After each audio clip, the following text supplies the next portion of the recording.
Hello বন্ধুরা, কেমন আছো তোমরা? আশা করি খুব ভালো আছো, সুস্থ আছো। আর একটা নতুন ভিডিও নিয়ে চলে আসলাম।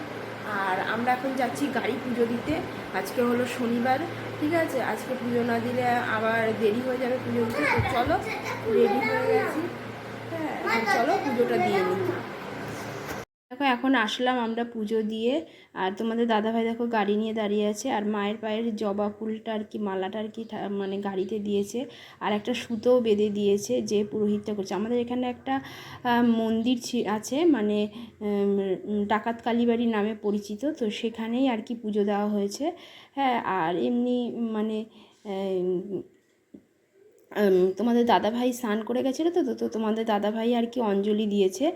আর আমি আর কি স্নান টান করে যাইনি, কেন জানি যে অফিসে যাবে, তো রান্না বান্না করতে হবে, তো আমি জন্য স্নান টান করিনি। আর তাই অঞ্জলি তোমাদের দাদাভাই দিয়েছি, কেন তোমাদের দাদাভাই সকাল সকাল স্নান করে নিয়েছিল।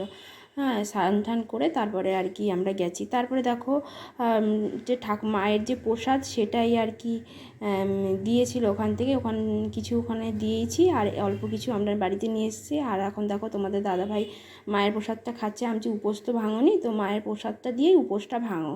তাই দেখো মেয়ে আর তোমাদের দাদাভাই খাচ্ছে। এরপরে দেখো আমি তোমাদের দাদাভাই অফিসে নতুন গাড়ি নিয়ে আর কি অফিসেই আর কি যাচ্ছে।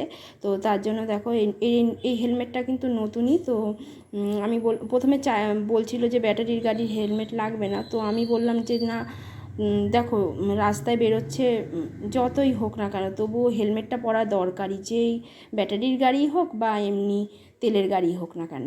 তো তোমাদের দাদাভাই বললো যে ঠিক আছে তাহলে পরেই যাই। তার মানে হ্যাঁ, পরেই যাও হেলমেটটা। তো যাই হোক, হেলমেট পরেই যাচ্ছে। তো চলো, নতুন গাড়ি নিয়ে তোমাদের দাদাভাই এই প্রথম অফিসে যাচ্ছে। হ্যাঁ, আর এই ব্যাগটা ছোটো হয়ে যাচ্ছে বলে তাই আবার এই একটা ব্যাগ নিয়ে গেল। আমি বললাম টুকিটাকি যদি কিছু জিনিস আনতে হয়